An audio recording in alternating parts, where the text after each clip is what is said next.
Good day, welcome back to My Neck of the Woods. My name's Deco, where I share my experience and my knowledge, hoping to lessen your learning curve along the way. So today I am going to talk about my experience with Grizzly Stik arrows, specifically the TDT Momentums. The current one I have is the 240. I used them for one season. I currently am not using them. I'm going to tell you my experiences. I've shot deer with them, I've shot turkeys with them, and I'm going to tell you my experiences and why I think that maybe there's a little flaw in the whole setup. All right, so before I get started, please subscribe to my page, like my videos, and make some comments. If you sub the channel, it allows my videos, YouTube will push my videos out further, and ultimately more people will see them, and then I can be maybe more successful on YouTube. All right, so please sub the channel. So what I got here, I have the, you read it, I have the Grizzly Stik Momentum. Now, I'm going to tell you about the arrow. I am not knocking this arrow. I think that this arrow is an amazing arrow. I do think there's, I don't know, a flaw. I guess you can call it a flaw in the setup. And then there's other parts of this higher FOC that is very inconvenient. All right, but I'm going to tell you what I think. So first off, this is a tapered arrow, which means that the front of the arrow is built for FOC, high forward of center, which means the front of the arrow is thicker walled and is closer to a regular diameter arrow. And as you go down, the back end is closer to a smaller diameter arrow, which means it makes a bigger hole and then less drag or resistance going through. What this has on it is, they call it the slick ice coating. Now what it is, it's a coating on it that is supposed to reduce drag and offer more penetration. And I think there's something to it. I don't think it's a gimmick in any way, shape, or form. And what it does is it helps with 3D targets. So if you've ever been out 3D shooting and you plug your arrow into like a brand new Reinhardt target, you almost pull your shoulder out of the socket trying to get the damn arrow out of the target. Or some people, they lube their arrows, they put in this thing and put some lube on it. That's not required with these arrows for 3D shooting. Food for thought. So I'm going to tell you about this arrow. So like I said, it's a tapered arrow, and it has this sort of footing, or this brass insert, I believe weighs about 30 grains, and it's attached to an insert. It's all one piece that slides inside and usually gets hot melted or epoxied in. If you're looking to remove it, you want to hot melt it, because cutting these arrows can be very, very problematic because it's a tapered arrow. So like if you want to cut this arrow, you want to cut, say you want to take an inch off, right? You want to take a ½ inch here and you want to take a ½ inch here. You can't just you're going to lose the integrity of what the arrow's made, or how the arrow's made for forward of center. Maybe you can just cut something off the back, but in my opinion, you got to take a little bit from each side just to keep that tapered sort of integrity, so to speak, right? So it's built, Grizzly Stik is based on building an FOC system. I don't want to say that they sell it, but they promote it, and it works. It works. I shot upwards of a 700 and something grain arrow. 300 was up front. I had a 210 grain broadhead. This weighs 100, and you can put multiple inserts to add to this. So they have multiple systems that are all set up sort of a la carte that you can buy off the website. But they're extremely, extremely expensive. Now, that being said, this is probably one of the best made arrows that I have ever shot. There is a flaw in the system, which I'm going to tell you about in a moment, and I think there's a bit of an inconvenience. So to give you a price range, so for 6 arrows, if you want to jump on this sort of bandwagon, or this very trendy thing that's going on with high FOC arrows. High FOC arrows are not a new thing, but it seems to be very, very popular now. And I'm for it. I think it works. But I do think it's a bit overkill for deer and turkey. And there are people out there that are placing this emphasis on this huge FOC in the front for deer. And I think partially it encourages bad shots. It's people that may shoot a deer in the shoulder on purpose. I'm not saying that everyone does that, but what you hear is people saying, well, now I can take that shot, as opposed to waiting for a better shot. And if you have the right recipe of what's going on, which is, in my opinion, is a single beveled 2-blade broadhead with some high FOC, at least maybe 20%, you're going to make it through that shoulder blade. But when we start putting on like the VPA, like the 3-blade or these real bulky broadheads, it may have too much surface area to get through that, to punch through that scapula. It also depends on the size of the deer. But to get back to the expensiveness, so if you buy into this 650 grain arrow, they will build it for you depending what you want on it, and it's usually about $219, $220 for 6 arrows. If you want a 950 grain package, it's $310 for 6 arrows, and upwards of 1,250 grains, which is crazy in my opinion. I mean, I guess for elk or buffalo, if you're shooting elephant or rhinoceros, a 1,250 grain arrow will be good, but it's upwards of $410 for 6 arrows. So if, say, just on the extreme side, you want 12 arrows of a 1,250 grain arrow, you're talking $820 for 12 arrows. That's ridiculous in my opinion.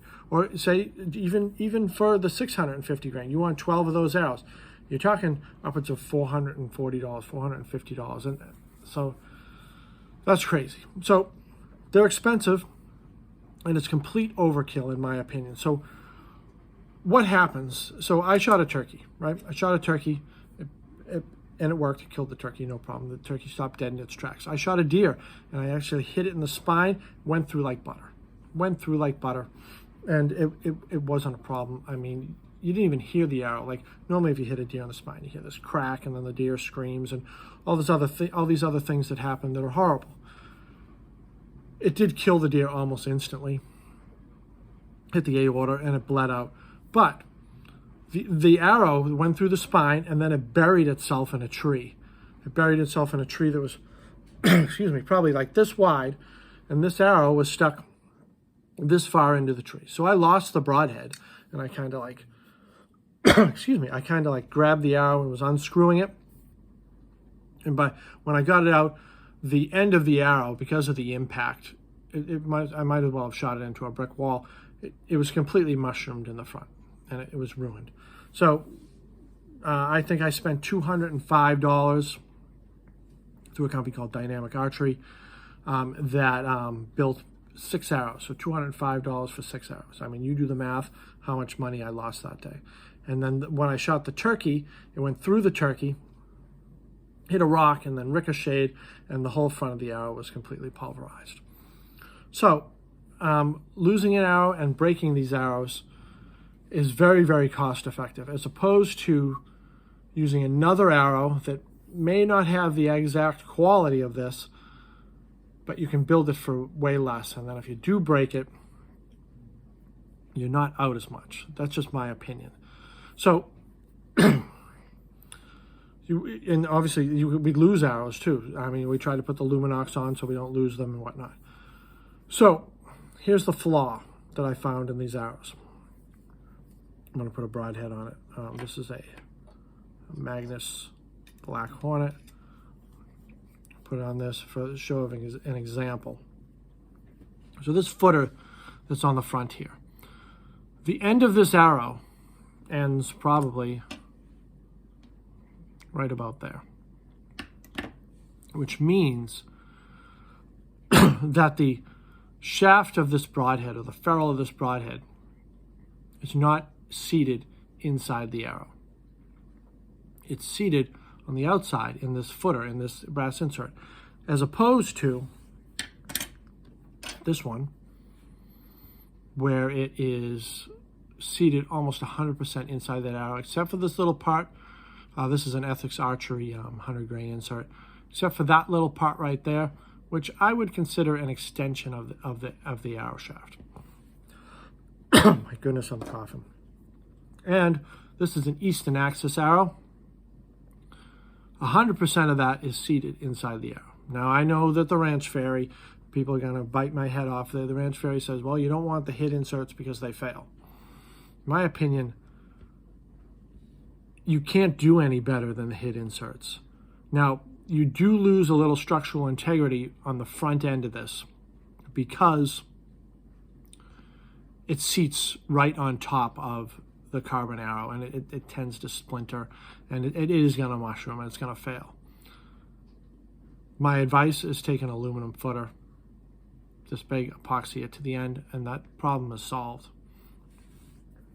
As opposed to the end of this, where right about there and up, it's not seated inside. And what happens to this over time, just from shooting it, it creates a little bit of a wobble.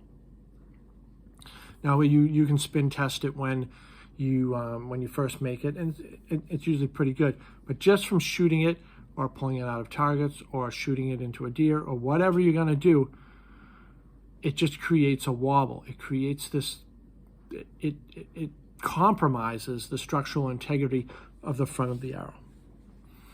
There, in turn, sort of destroys your accuracy for this beautiful arrow that you pay so much for, and then you lose it. And this is part of the Grizzly Stik sort of system here. In my opinion, if you're going to shoot a Grizzly Stik arrow and you're going to pay all this substantial money for it, you want to put a regular insert into it that's going to seat it similar to this. Or, I know the Ranch Fairy won't like this, but I would say you get a hit insert that seats inside there, and then you put a footer over it. And that's going to give you the best structural integrity just for that tip of the arrow. That's my opinion on that. So to wrap this up, I want to sort of talk about the price again, back to the price. So if you go on the Grizzly Stik website and you want to buy just the shafts, I think the shafts are like $130 for 6 of them, if they have them. So around archery season, a lot of times they're sold out of them. So then you got to go to other places like Dynamic Archery Solutions, or you can go to like Three Rivers Archery. There's a bunch of places that carry Grizzly Stik, but then they mark them up. So you're looking at about anywhere from 130 to 140, 150 for 6 arrows.